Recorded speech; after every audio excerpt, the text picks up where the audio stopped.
Panel, any apologies or declarations of interest? We have apologies from Councillor Armstrong, for Councillor Hurley substituting, and Provost Mackenzie.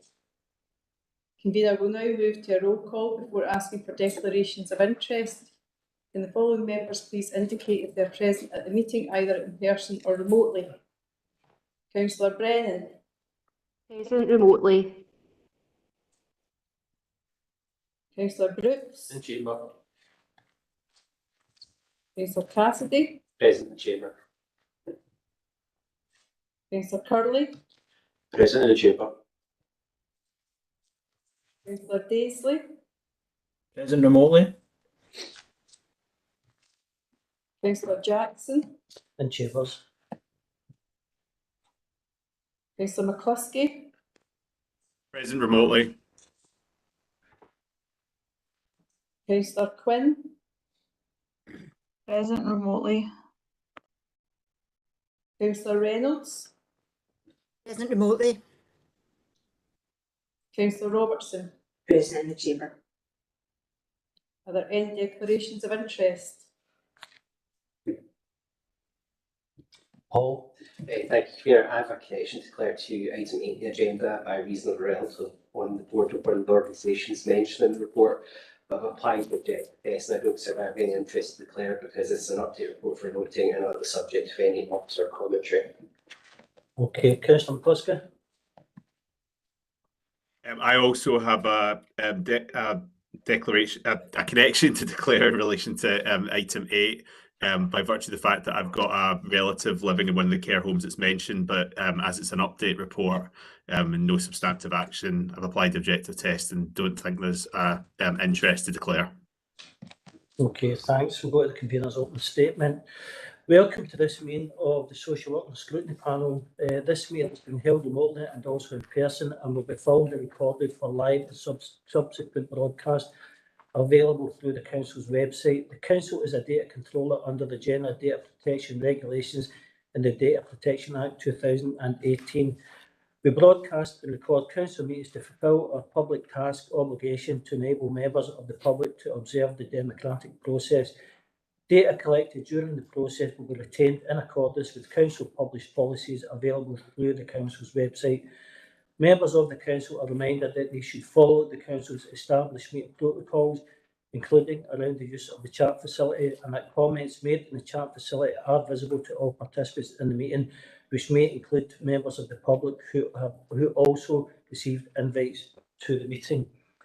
We will move to agenda item number 2, performance management revenue and capital budget report.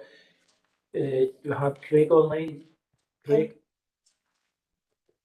Sorry, convener. Unfortunately, Craig is unwell today, so Marie, who is the senior finance officer, has kindly stepped in at the last minute. Right, Kate, thanks, Marie. If you want to take this report.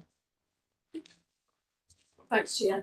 This is the Revenue and Capital Budget Monitoring Report to period 10 as at 1st of December 22, which reports the projected outturn on revenue budgets for social care as an underspend of 1.326 million, mainly related to an underspend in employee costs of approximately 800,000 throughout services, care at home external provision of 800,000 and underspend as well.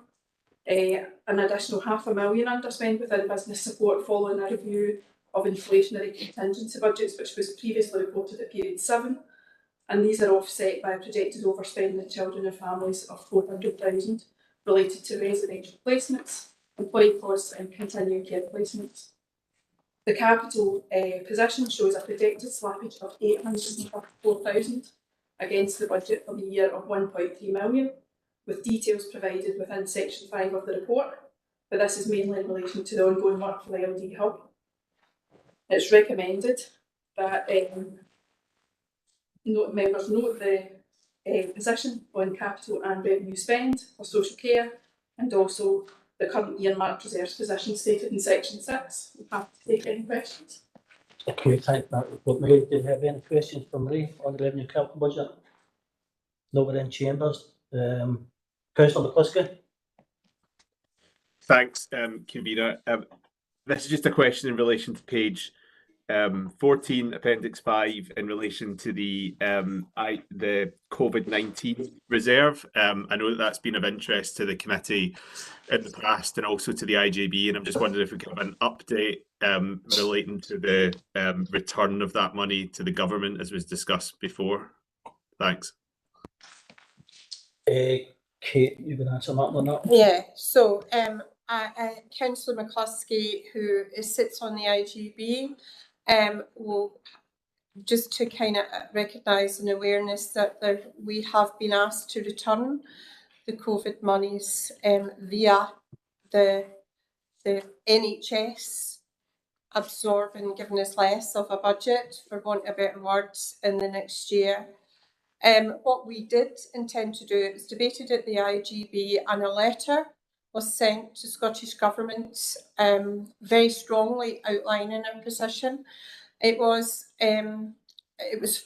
fully supported across the board within the IGB, both non-executive directors and elected members, and questioning the validity and the legality of taking back the reserves that we had been given.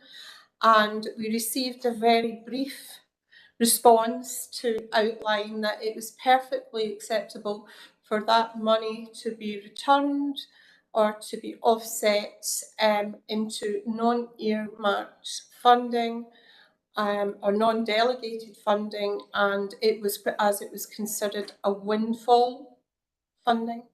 I don't have the technical ability that Craig would have to explain that to you, but I can generally just give you the gist that basically that government perceived it under the integration scheme, that it was windfall funding.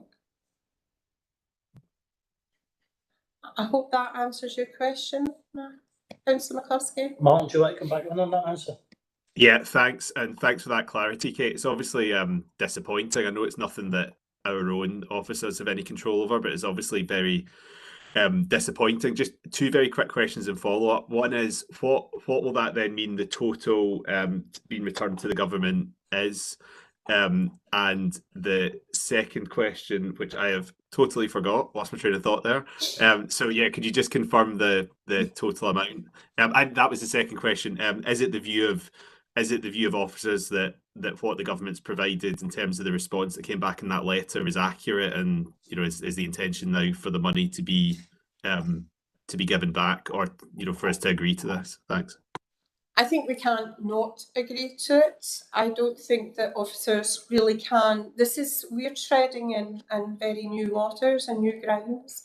So we have taken views across the board. It really is less of a legal issue, but an accountancy issue in terms of windfall funding. I'll get my words right. But Marie could basically maybe outline how much that money actually will be. We did take advice from lots of places, but it would, at the end of the day, it's permissible for this to happen. Okay. Marie, right. Yeah, just to confirm that it's actually 4.6 million at this stage, but we are submitting monthly plans to let them know what the projected spend at that point is. So there is going to be a reconciliation process. So if the costs rise, which they have slightly on the most recent monthly return, there's going to be a reconciliation process at the year end, and the understanding is that any additional costs will be covered. Thanks. Martin, you want to come back in that? You okay with that? That's good. Thank you. Thank you. Right, okay. Can we move on to item 3? Sorry. Oh, sorry. Elizabeth. I know. You need to have extra. Thanks, Camilla. It's a kind of follow-up question. We sent 2 letters, I believe. We sent one to Scottish Government and then a further one to the Health Board, because the matter is devolving to go back to the Health Board rather than go back to the Scottish Government. So we sent both letters, and I think we do have to accept that we are where we are with this. The question I have is, there's the 4.6 million. Is there any ongoing spend at all that we can do locally that's legitimately within the confines of what the intention of the money was, that will reduce that at any point, given that we know that we are still in a COVID situation. I actually think we've taken advantage of the COVID funding very well, if you in comparison to some of our neighbouring authorities, because we have children's services delegated. So, for example, if you didn't have children's services in your integrated or health and social care partnership, that COVID money didn't apply. So we have had a significant overspend with no new monies coming in to children's services from Scottish Government. So actually have done well to maximise that COVID reserve right out on the basis. Now, there was a huge debate about a year ago of whether that COVID monies could be used for children's services. It can be used for children's services if you're in integrated partnership. If you're integrated with education, it can't be used. So we have done well by that, but Marie might want to add other aspects on the maximisation of that budget. Thanks, Chair. Yeah, we do look around for COVID costs continually, and we have actually, we're reporting as much as we possibly can in there. And in relation to what Kate was saying around the children and families amounts, there's actually 1.7 million that we've been able to claim this year in relation to children's placements. It's a mixture of residential and external fostering placements, plus we're accommodating some children internally as well. So we've been able to put those costs onto that plan, and that totals 1.7 million. So where others haven't been able to do that, we have been. But we are continually reviewing things, and if there's anything out the woodwork, so to speak, that we're adding them in. But what I've also been doing is working with service managers to come up with a plan to exit from that. So where we've had employee costs that have been coded to COVID, we're working on a plan to get them back into the services they belong to, certainly maximise the use of the COVID funding in our opinion. I don't see any more questions written in the chat. Marie, thanks for taking that unfortunately today. Move on to agenda item number 3. It's New Business National Care Service. Alan, do you speak to this?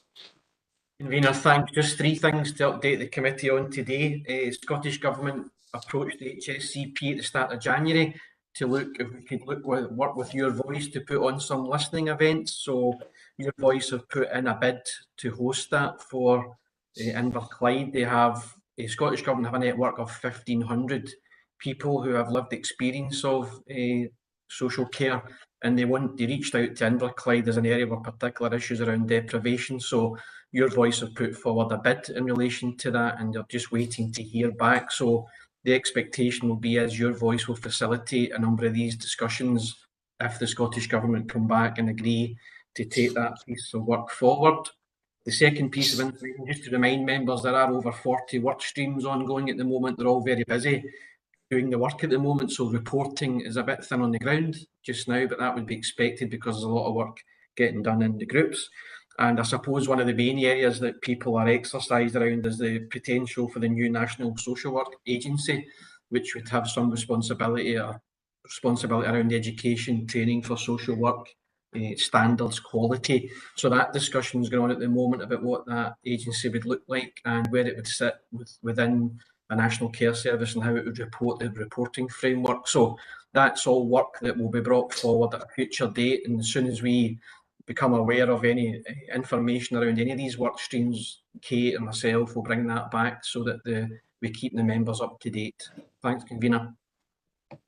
Thanks, Alan. Francesca, you got a question for Alan? Thanks very much, Convener.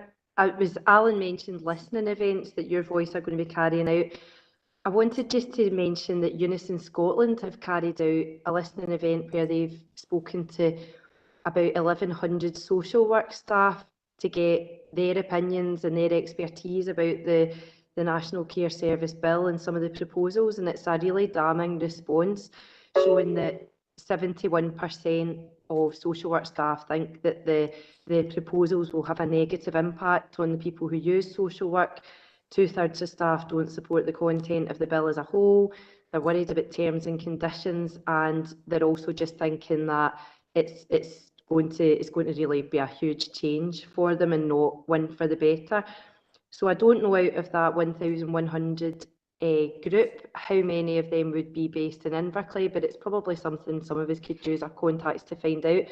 But I thought in terms of Invercleigh, I wonder what the feeling is among staff here. How are the experts who work with the service users feeling about the changes? Thanks. Alan, do you want to take that question for Convener, Francesca? thanks. Yeah, I mean, and Kate might want to come in as well. Also, it's very difficult just now because there's not enough information for people to really start to get their head round. But I think folk have been around a while know that structural changes like this could be difficult for people because people have a certainty about how the social care system's set up with health just now. And we are talking about fundamentally changing that at a time when we're trying to get our way through the last of the tail around COVID and the cost of living crisis. So I would think generally staff generally don't have enough information yet because it also seems quite a long way away, 2026. So I think as more information becomes available, I'll be working along with the senior management team to make sure we have briefing sessions with staff. So, but there is no surprise about the reaction to the National Care Service from lots of organisations, including myself. We've put in very robust responses, and the committee will remember that I was asked to go and give evidence at the sports committee. So I think the people have got a view now about the National Care Service, and obviously it'll be interesting to see what the next couple of months hold because of the political changes. So, but as I said, I think generally speaking, folk don't know enough yet to really be forming a view, but there are concerns. So I think Councillor Brennan's right to kind of raise that as an issue, and that's something the senior management team are aware of, and we'll be looking to give people as much information as we can when it becomes available. Thanks, Convener. Thanks, Alan. Kate, I'm minded that whether you want to have an input on this and add to that. No, I would just agree with everything Alan said, and I've got nothing else to add. Thank you. No, as I say, I'm minded with the kind of political kind of involvement. You've got all the unions, health boards, third sector, they all have opinions on this. So, you know. Martin, do you have a question? Yeah, thanks, Kavita. I think just to build on what Francesca was saying a moment ago, I think the further this goes through the bill process in Parliament, the more that Parliament seems to also be saying on a cross-party basis as well that what they're being presented with is like lacking in detail. And I thought it was interesting yesterday that one of the candidates for First Minister and actually the Cabinet Secretary responsible for this bill was saying that he would be open to opening it back up again. But the question I've got for Alan is really, like, we've obviously had this on the agenda rightly for every meeting of the panel that we've had and right back to the election. Do you feel at this point in time any clearer now on the plans for the National Care Service than when we started discussing this in kind of June last year? Convener, through yourself, obviously I attend the Chief Social Work Officer meeting for Scotland. I was at that this morning, and it's just fair to say that there are more questions than there are answers. So really, we're still at the point where we're trying to understand, taking account of all the concerns, how this might be taken forward. So an answer, there's a bit more detail, but there's not enough detail, and because there's a lot of this detail is going to come out in the secondary legislation, which isn't unique, of course, because it's happened before, but there's still a general feeling that folk are concerned because they don't have enough detail around how this is going to go forward. So I wouldn't say there's been a huge amount of steps forward to get more clarity at the moment as things stand. Thanks. Thanks, Alan. Any more questions in the chamber? No, nothing on the chat. Okay, we'll move on to agenda item number 4. It's the inspection of children's residential care home, the Kylemore. Audrey, you'll be into this, I believe. Yes, thank you. Just to say, I'm joined with Joan McClellan in the room, and also Jonathan Hines, our new permanent head of services, is in the chamber too.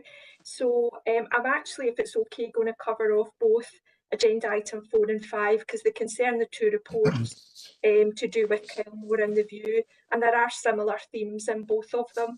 that I think would be helpful to just cover all together. So there were unannounced visits that took place by the Care Inspectorate on the 26th and 27th of October 22 to the View, and the 8th and 9th of November 22 to Kylemore. The children's houses were evaluated on the key question: how well do we support children and young people's rights and well-being? Both children's houses were evaluated on a 6-point scale. The overall evaluation for both was 4. This means that there were important strengths with some areas for improvement. In terms of strengths, both reports evidence nurturing relationships, with children and young people feeling claimed by staff and part of a family. Robust and full care plans being in place for the children and young people being supported to maximise their opportunities and attainment in a range of areas such as education. The reports also identified areas for improvement, and again there are broadly similar themes across both children's houses. These relate to record keeping, central log, notifications. This is important as these processes support reflection and quality assurance. Staff have acted promptly to make these systems more robust. This is evident in the fact that when our third children's house had its unannounced inspection, this was not an identified area for needing improvement. We want, however, to go further and to support a culture where we strive to be better tomorrow than we are today. Thus, we're about to add capacity to the external support provided to the staff within our children's houses to help them consolidate a learning and improvement culture. The other area of concern was around the use of restraints. It's regrettable that the Care Inspectorate chose to use the term restraints. Policy and practice, both nationally and locally, have moved away from this. Our staff are trained in the nationally recognised promoting positive behaviour approach. This seeks to support young people manage their emotions. It does include training in safe holds. This is used where the young person presents an imminent risk to themselves and or others. The aim being to assist the young person regain control of their emotions. Members will appreciate that many of our care experienced young people have experienced complex or developmental trauma. This can cause problems with self-worth, emotional regulation, and managing relationships. In that culture of wanting to be better tomorrow than we are today, we made a successful application to the HSCP Transformational Board funding for a new clinical nurse specialist for care experienced young people. This post will be integrated into CAMS. The nurse, once appointed, will provide consultation to the young person support network, which will include our children's houses staff, offer support and training to staff and families, offer group work programmes for young people experiencing moderate stroke severe mental health issues, and help inform wider care plans for these young people. On the other issue of admissions and matching procedures, our staff are always mindful to the composition of the group of children and young people in our houses when considering admissions. However, in emergency situations, options can be limited, and it may also involve us going over establishment numbers. Staff are supported to mitigate the impact of this through, for example, increasing staffing ratios. Going forward, our redesign of children's services could have a positive impact in this regard. The redesign will aim to shift the balance of care, not only by looking at how our front door is supported, but also at intensive provision to support those at risk of coming into care, and indeed to support an early return home to families where it's safe to do so. Happy to take any questions. Thanks, Audrey. Audrey, can I just ask you, see the the language used in the report. Have we spoken to the care inspector about that? It's obviously not appropriate, but has anybody said anything to them? Yes, there's been some discussion between the manager of the houses and the inspector, and I suppose it's just that discussion is actually ongoing with another discussion being had this morning. I really don't know. We've got no control over the language that they use, but all we can do is make them aware that it's no language that we use, and hopefully that will filter down when it comes to the next inspection. Okay, thanks. So, Councillor Daisley, you got a question? I do have, thanks, convener. Thanks, Audrey, for that update. I just wanted to make a couple of comments on this, specifically agenda item number 4, Kylemore. When I read this report, I was really heartened by it. I read it and I felt really positive reading it. And then I read a news article in the Greenock Telegraph which framed it in a very, very negative way, which I was really, really shocked by, actually. Now, the reason being is when I read it, I read things like they enjoyed nurturing and trusting relationships. They felt part of a family. There was positive transitions. For proactive helping young people access new opportunities and experiences. And it just felt like that was all very, very positive. Now, part of the Greenock Telegraph article was around how the score had went from excellent to good. And I know there's a new manager in that particular institution. So I just wanted to get, first of all, I wanted to say well done to the staff in there, because I think, to me, it's a really, really positive report. And I wanted to say a huge well done for that. But secondly, I wanted to ask the question about, is there any context to why, there could have been a change from excellent to good that is it just procedural, or what's the reason for that? I suppose COVID has a huge impact because we haven't been inspected since COVID, to be honest. In terms of the new manager, he was only come into post in September, so I think it's a bit unfair to blame him or attribute any blame to him for going from a 6 to a 4 in a few months. So clearly it was a different inspector as well, which the staff seem to think had an impact, because the last inspector they'd had for a number of years, and this was a new inspector that they didn't know, and she didn't know them. So I think it's difficult to pinpoint any one thing as to why they've went from a 6 to a 4. The inspector that was heading out, when he left, he said to the unit managers, just remember, a 6 is a 5 and a 4 is a 5. So meaning basically that, the 6s weren't going to be given out quite as freely as they were. And if you've got a 5, then it's really a 6, and if you've got a 4, it's really a 5. In the old way of reporting and inspecting. So that's the kind of what the staff, so they were kind of expecting that they wouldn't get a 6 again, but they'd hoped for a 5. I don't know if that helps. Yep, thanks, Ellen.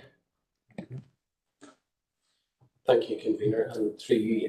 I had the privilege of actually visiting Kylemore and the View this week, and apologies for those of you who I haven't had a chance to meet yet. This is only day 4 of being the host, but I felt it was very important to go and visit our staff and our young people in our children's houses in my first week. So Cross Hill is in the books, but Kylemore and the View were good enough to meet with me on Tuesday.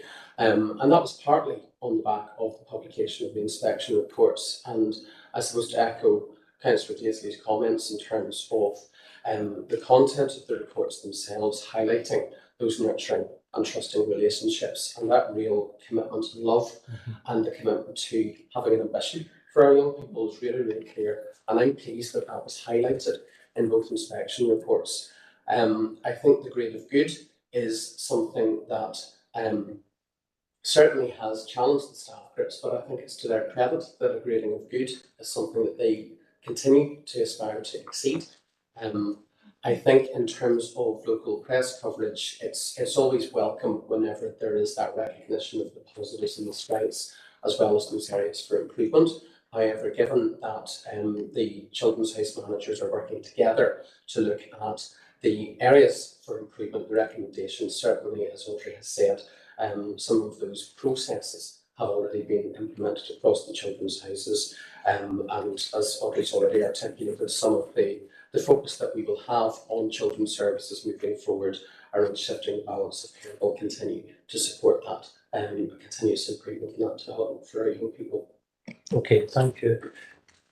Chris Ellsworth, who was Chris, you were thank you, and apologies because obviously I'm standing for this committee, so I do apologise for I ask questions that maybe seem a bit strange or maybe a bit offline asking that.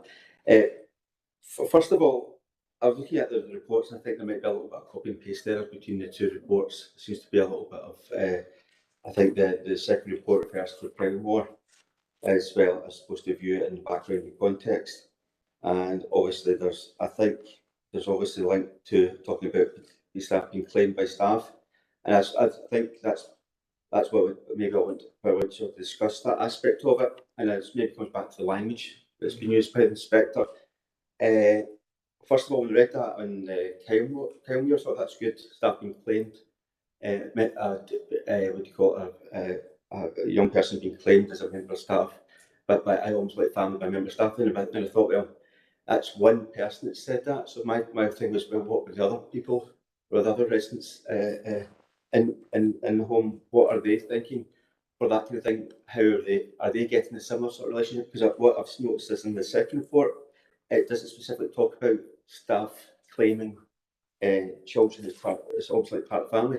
So I'm just wondering whether or not how appropriate that is in this sort of context to have that kind of claiming of one child over another. And is that something we would like to encourage, or is it something we think they should actually, all children should feel as if they're part of the family within the home? Kate, you like to take that? I'd like just to pick up the wider issues about where we are. We have to remember we've just come out of COVID.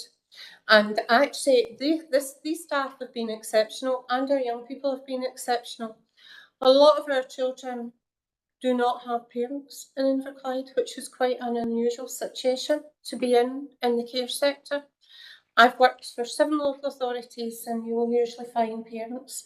It's very important that our children feel claimed, and unfortunately the system is the parent here, and the staff in both of these 3 children's houses provide that level of parenting, and I think we have to use language that actually reflects the standard of care that goes on there. I had the privilege to spend 11 hours with them, and just on the 30th of December. I expected to go to units that were half empty, with children going home. I seen units that were full, or houses full of children with absolutely fantastic relationships with your staff, and staff able to kind of, in a very natural way, as if you were caring for your own children, respond to these children's needs, who at times are very complex, and a very compassionate and understanding way. So I have no worry about the quality of the care that provides in this. This report has highlighted process, and process that perhaps in the past we would have spent more time on prior to the pandemic, but our quality of our relationships and the importance of relationships have exceeded perhaps the expectations of the care inspector for us to look at process. The other issue that we've got around it is the use of language. I was appalled that the care inspector used that language of restraint, and I have not heard that language of restraint for over 10 or 12 years. And I did ask the same question as yourself, convener, about have we said anything. You have to pre-say it at the time that this report would have come back to me. I wouldn't have necessarily known what was going on because I was just new in post. But we're going to take this up from that, because this is a public document that talks about us restraining children in Inverclyde, but yet we have trained our staff to a high level in promoting positive behaviours consistent with the framework within Greater Glasgow and Clyde, and Glasgow lead on the development of that framework for us. So I always believe that we never, 6 at times isn't always the where we want to be either, okay? And I've got to check because I've just came from a local authority that had a 6, but actually 5 allows us room for improvement. And the thing that we must walk away from today is what Audrey has said. At the point that the staff heard that they were for, it didn't reflect the level of care that they provide to these children, but they took the process issues and made sure that in the third inspection that wouldn't be shown up. And that shows you a commitment of improvement and learning, but doesn't take away from the fantastic relationships that are built. It is very unfortunate about the way that it was presented in the Telegraph. And unfortunately, and Jonathan thankfully went out and responded to that for staff, because these are staff that have just worked 24/7 under really difficult situations. So I think that's important to be acknowledged. No, listen, thanks for saying that, Kate, because I'm very fortunate I get the chance to get in and out of these units quite a lot, and it's part of my day job. And the one word, as you said there, is the compassion of our members of staff, and that I've got to know a lot of them personally over the years, and I can't rate them highly enough for the work that they do, their patience, their compassion with these young people who Kate quite rightly says have got a variety of complex needs. So I echo everything Kate said there. Elizabeth, you want to come in as well? No, sorry, can you just... Oh, sorry, Chris, you want to... Yeah, I think that was my point. I wanted to make sure that was the standard, because it's just been reading, I'm comparing the two reports, and I'm just wondering, have they been written by two different inspectors? Yeah.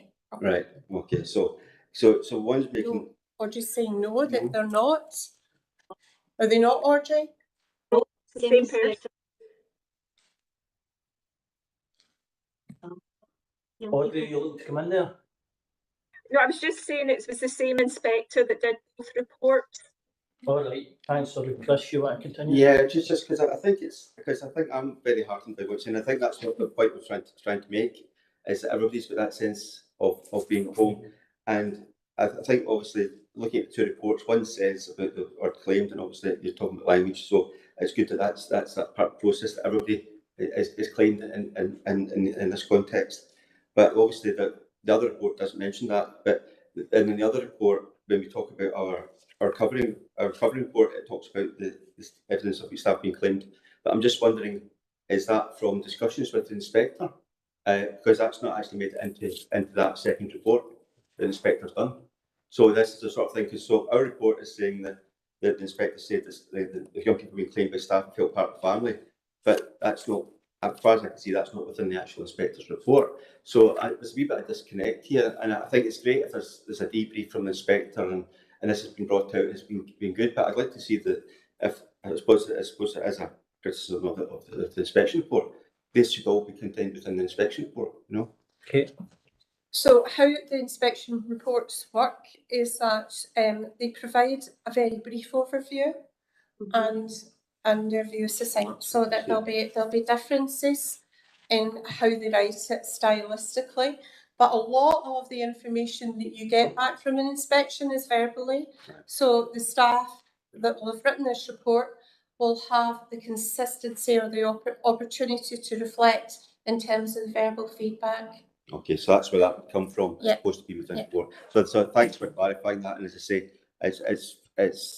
they're good reports, and hopefully, as you say, we can build on them. And it's great to see that they picked up the actual relationship that's been developed with the staff and the children that are in these homes. And I think that's an important thing, because you'd never like to be in that context yourself, but at least you'd love the situation, the fact that the children are actually being properly looked after in this context. Thank you. Okay, thanks, Chris. Elizabeth?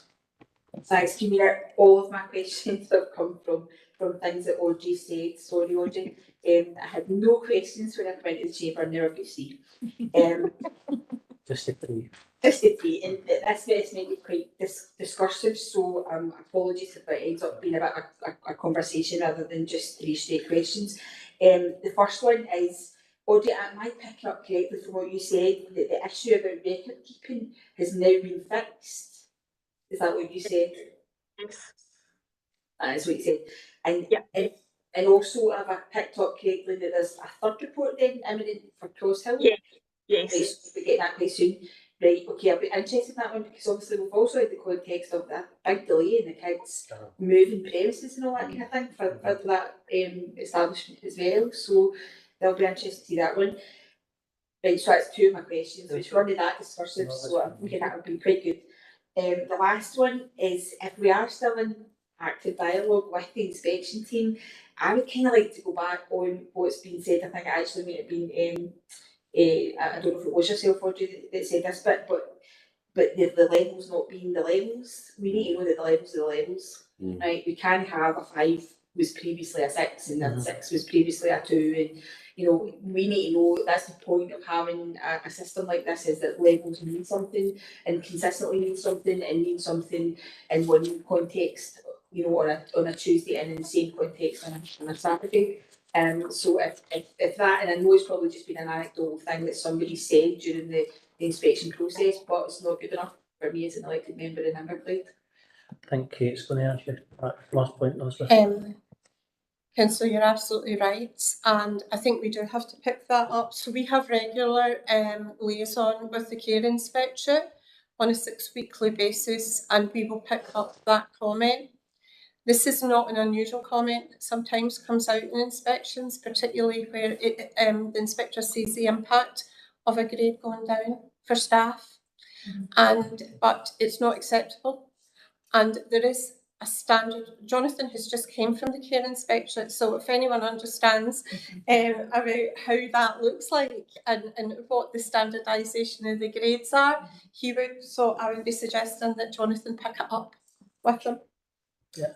I completely take the point that it was maybe said in the context of helping staff feel better. There are other ways to make staff feel better about a change in standards than questioning the standard of the standards. Yeah. You know, so that you can do one without compromising the other. Yeah, absolutely, Elizabeth. Councillor Quinn, you have a question? Yeah, thanks. I think most of it's been covered. It's just to add, I've been really fortunate that I actually visited Kylemore a couple of years back, and actually, you know, sometimes you've got to be in the environment to, you know, feel and see the care that takes place in there. So it is a really great place to visit if you ever get the opportunity to go. I mean, obviously we're in here as corporate parents for our looked after children. You know, we're all corporate parents, and that's where you know, and the staff, and we're all here, and we want them all to be a 6.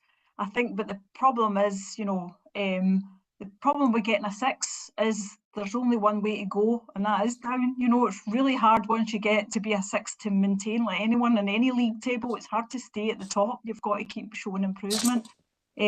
So, and I think when we did get that 6, it was a case of the spotlight was definitely on us, and that's the difficulty as well. And the spotlight's on is a 6 when it drops the spotlight in terms of the press is still on us. And that's why, unfortunately, it's come across as negative, rather celebrating the fact that we are good and we were excellent. But you know that we've never been below a 4, so that should be a positive story. So I think you know, so I think what I took from there is right. It's a great inspection. All the stuff that we really did well, claiming the children, making it like a home. I think the point I want to make is, like, if you inspected any family post-COVID, you know, as you know, parents and children, I'm not sure any of us would probably get a 4. You know, COVID has affected our children. There's lots more challenges and issues that are coming up, and we're still living with the aftermath. So I think we have to bear that in mind. You know, that the staff have done a good job. What a shift they've had to do through COVID, and we're still living with the consequences of that. But what's been reassuring in there is it's about record keeping. It's a case of, well, if we don't do the record keeping, we've not got evidence of stuff happening. It's not saying it's not happening. It's just, you know, with a lot of these inspections about proving something's happening as opposed to recognising that it's not happening. But probably getting to my question, or the point that I've got a bit of reassurance is if we feel that this inspection didn't accurately reflect what's going on there, that there is a process in place that we can go back and challenge that, because I think that's really important. It's important for us as corporate parents to know that, and it's probably more important for the staff there to kind of see their work reflected accurately. So I'm reassured that there's a process for challenge, and that challenge is definitely going to happen. Thanks. Thanks, Lynn. Does anybody want to come in on that? No? Okay. Don't see any more questions in the chat. Nobody in the chambers? No? No more questions? Okay. Can we move on to agenda item number 6, and that is the Learning Disability Community Hub update. Eddie, will that be you or is that Alan? It's myself, convener. I'll kick off if that's okay. Okay, thanks, Alan. Through yourself, thank you. This report updates the Scrutiny panel on the ongoing work in relation to the new Learning Disability Hub, and you'll note that the progress that's been made in under 3.4 gives members an update on the timeline we're working to. I'd want to kick off my comments by saying Eddie and his team worked very hard alongside our own service in relation to how this work's been going. I'm absolutely delighted with where we're at. We've had the benefit of seeing the architects' impressions of the place. So Eddie spends his time keeping my feet on the ground and the rest of the staff's feet on the ground. I'm really, really pleased with how the work is going now. And there are some issues for us obviously to work through, and members will probably be interested in some of the technical issues that Eddie can give some updates on. But from the service perspective, we're very pleased with the work that we're doing in the programme board. The architects came along last week and gave us the run through on the fancy data programme sheets they have. So it's really the other staff that have been involved in developing that, and the users and carers, we've been sharing that information with them. And obviously folk are very, very pleased with how things are looking. So the report's quite detailed, a lot of information in there. I know the members will have read it line for line, so I wouldn't go through any more than that. And Eddie and I would be happy to take any questions in relation to any matters that you'd like some clarification. Thanks, convener. Thanks, Alan. Anybody in the chambers? No questions? No questions on the chat box? Eddie, you get anything else you want to add up? You okay with that? No, convener. I think Alan's summed it up very well. It's just as we are proceeding at pace now. We're expecting to have the detailed planning application submitted within the next week or so. There are a number of risks still, inherent in the process, and we've outlined it in the report. So we are getting there, and it is gathering pace, and it's just to be mindful that we're not quite there yet. Right. Thanks, Alan. Thanks, Eddie. I know it's been a long road with all the different things that have come up. So thanks for all your hard work and effort. It is appreciated. I know this is very close to Alan's heart as well. So thanks for that. If we can move on to item 7, the cost of living proposal. Kate, reading to this. Yeah. So this report is just really to update the Social Work and Social Care Scrutiny Board about the work that has been undertaken as a result of the proposal around to change or to do a test of change, but also to mitigate the impact of the cost of living by using existing legislation and distributing funding in a different way that doesn't actually require additional responsibilities onto stretch services, which are namely social work and social care. So it's permissible to do this. So we are in the midst of this, and there has been a great deal of work that has been undertaken to ensure that our processes comply with audit and financial regulations. And we're really fortunate to have Marie here today, because Marie has been at the lead of developing all of these proposals and new ways of working. One of the things that we would want to say, and it's not in the report, is that the fact that we've achieved this, and we're also see the opportunities, we'll be keeping some of the processes that we've actually modernised as a result, particularly about how we get money out to people that are in destitution, and some of the electronic payment processes that we've never had within the Health and Social Care Partnership.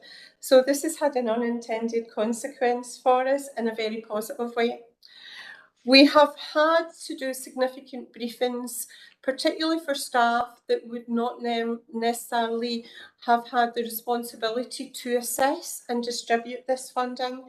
And actually, though in the report it does say 50 staff, it's now 70 staff that we have actually trained to get that money out. We're hoping that, that we have some data for you by the next Social Work and Social Care Scrutiny Board, but also about some of the impact and perhaps a couple of case studies that illustrates the difference that this money has made to individuals that are actually challenged within the cost of living.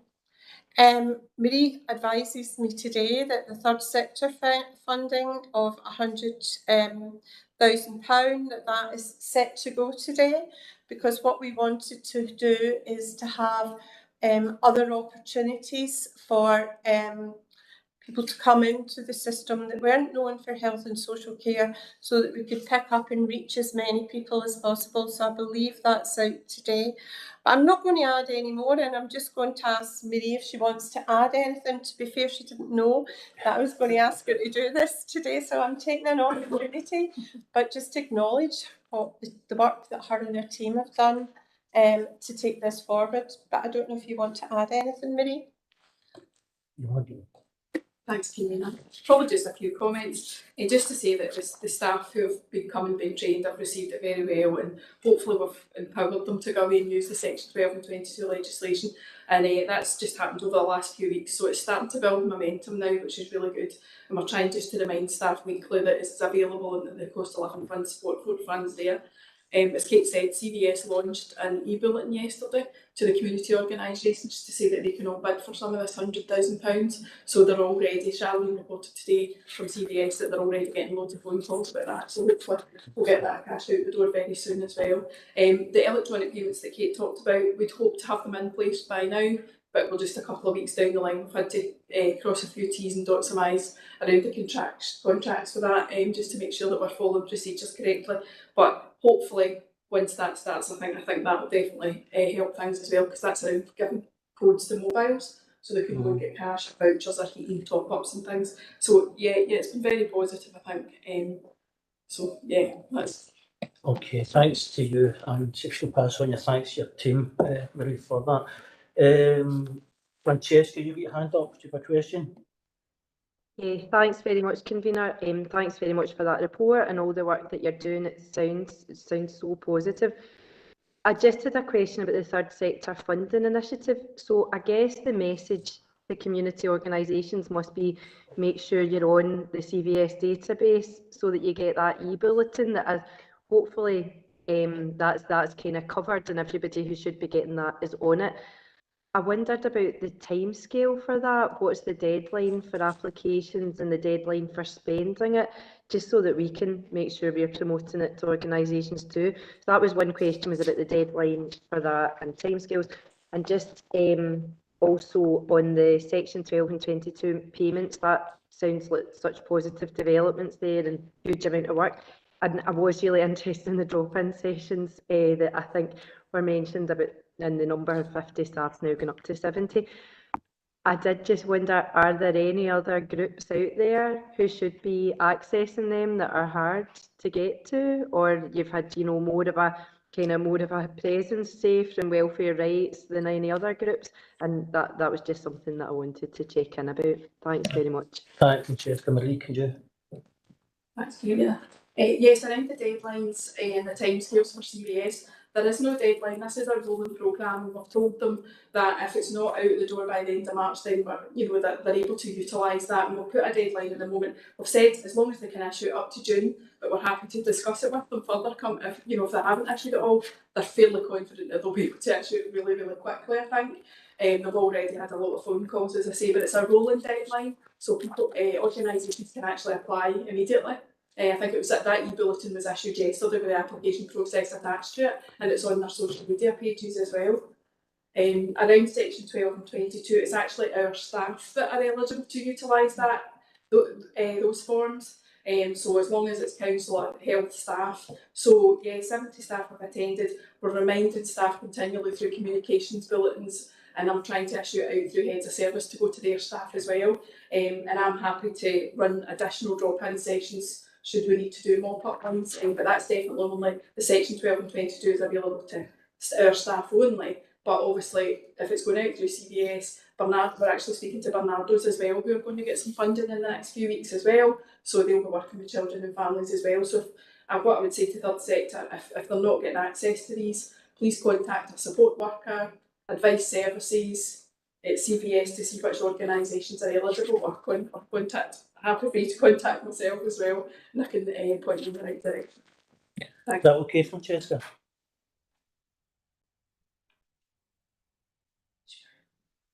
Okay, Elizabeth? Yes, sorry, I did a thumbs up there. That was so try. Okay, thanks, Elizabeth. Thanks, Convener. Obviously, on a level, we're all sad that we're doing this, because we would rather prevent in the situation that we're in. But while we are in the situation that we're in, it's amazing. It's always good to sit here often, and our colleagues have sat here often and said we need to be agile as an organisation. I think this is an example of us being agile as an organisation. So absolutely more power to your elbow in terms of having developed systems and processes very quickly to respond to something that has come right out of left field. So really well done to the team. And if there are experiences and lessons that you learn through going through this process, I think it would be really useful if they were kind of generalised in some way to kind of show an example of agility. You know, this is a specific example, but they can be generalised to show how we can respond more quickly to things in future. Then I think it would be useful. The CNT might even be interested. I can't talk on behalf of CNT obviously, but they might be interested in those general principles. Coming back to earth with a bump. Just a quick governance question. Have internal audit had sort of sight of everything? Are they kind of happy and tickety away with everything as well? Just so that people can hear, we consulted the audit, so they've come back and commented on the procedures as well. Okay, thanks for the comments, Elizabeth. Councillor Pliska? Thanks, Convener. Just to add to the thanks for putting this piece of work together. It's really great. Just in terms of the question I want to ask, the paper talks about the funding obviously being one-off, and we've discussed that before, and the underspend being earmarked at year end. So just so that I've got this clear, is the 0.4 million, is that the total that's in the pot? And if it's earmarked at year end, are we going to roll the programme over beyond the end of the financial year, or are we going to hold that earmark back for next winter? If that doesn't make sense, I can try and ask it again. Really? Yeah, so it's 430,000 in total for all of the things outlined in the paper. And yeah, we would earmark it and roll it over into the new year to use. It's taken us a wee while just to get things up and running. So yeah, we have said that we'll earmark that pot and take whatever's left into the new year and hopefully spend it early in the new year. And if not, obviously we would look at coming back to the IGB to see how they would see us utilising the rest of it in the future if it's not spent. But hopefully it will be. Okay, Martin? Yeah, thanks. Okay, Chris? Just a quick question about the section, sort of pointing the section 22, 12 and 22 payments. How much generally would our staff be able to actually make payments up to? So that's variable across the board, and we actually need to look at that in terms of our scheme of delegation. Marie and I had a debate about that, and my view is that we had procedures that were in the Act in terms of the delegated responsibilities for frontline workers. So I think it was only £50 that we could give out. So they've increased as a result of that. Because I think these procedures were probably written about 15 years ago and haven't been updated then. So the procedures will reflect what a shopping would look like. And if there was, and for families, I think it's £150, is it? £250 that we would be able to give responsibility to a frontline worker. Now, bearing in mind that it isn't just about food and fuel, we might walk in and that there might not be any furniture. And the biggest issue always in children's services is bedding and beds, because they're the first thing that shows the level of poverty within a house, because they are very expensive items. So there's still room within that delegation to go back and have a team manager to approve up to 500. Up to 500. So we are very reasonable in the terms of the amount of money that we're putting out. Yeah, so I'm just looking at the thing that's good, because I can see if you're trying to get a weekly shop, yeah, you'll be looking at 100 as opposed to something else. So, but obviously looking that up, if you can spend up to £250, then it may be only be 1,000 people over the course of this fund that would actually be helped, sort of thing. So it just shows you that it's great to see the money there, but it just shows you it's a little bit of a drop in the ocean, really, isn't it? What we're facing. Thanks, Chris. Graham? Yeah, thanks very much, Convener. It's just to ask whether these payments under these two sections have any impact in the universal credit claims of the individuals. No, they don't.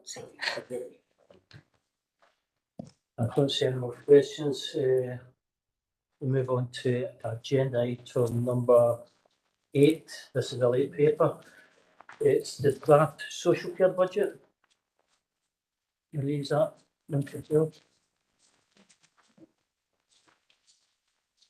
Thanks, Convener. Yeah, this is the draft social care budget for 23-24.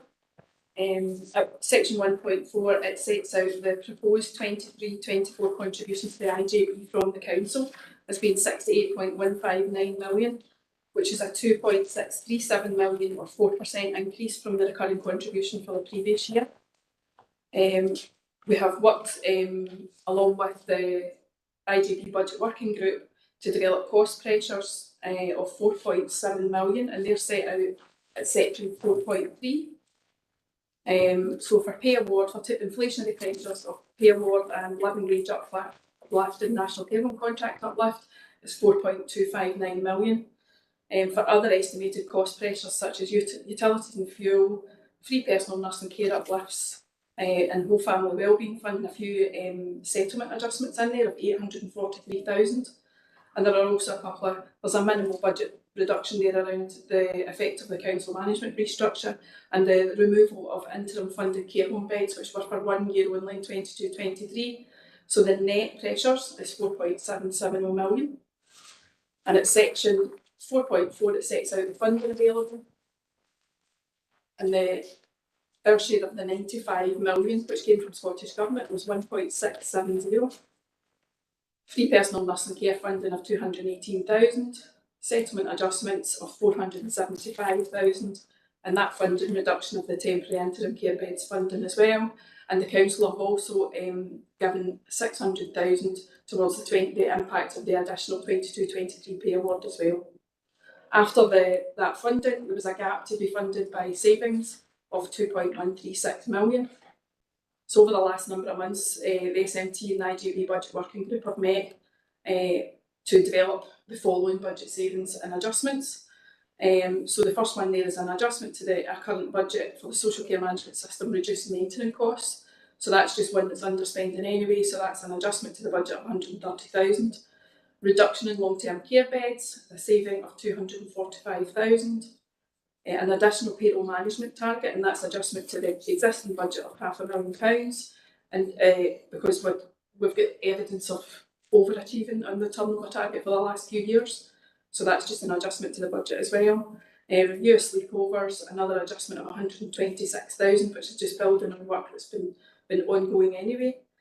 Learning disability day services transport, another adjustment where we're already underspending in the budget.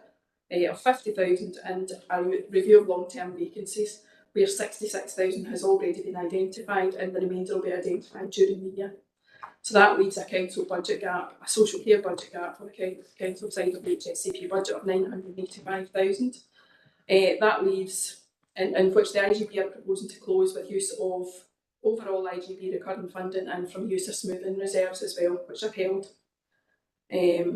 We recognise that there's an existing core funding pressure for children and families of over 1 million, which is the ongoing costs which are now, we're recovering them from the COVID money, but those costs will be ongoing. So we're looking to make sure that there's a specific earmarked reserve to try and address that as part of 23-24 year. The panel are being asked to recommend the contents of the report, note the contents of the report, sorry, and note the anticipated funding contribution from the council, subject to approval on March the 2nd and approval by the IGB on the 20th of March. Thanks very much. Happy to take any questions. Okay, thanks, Louis. I don't see any questions in the chamber on the chat facility, so that's the report for noting. Okay, thank you.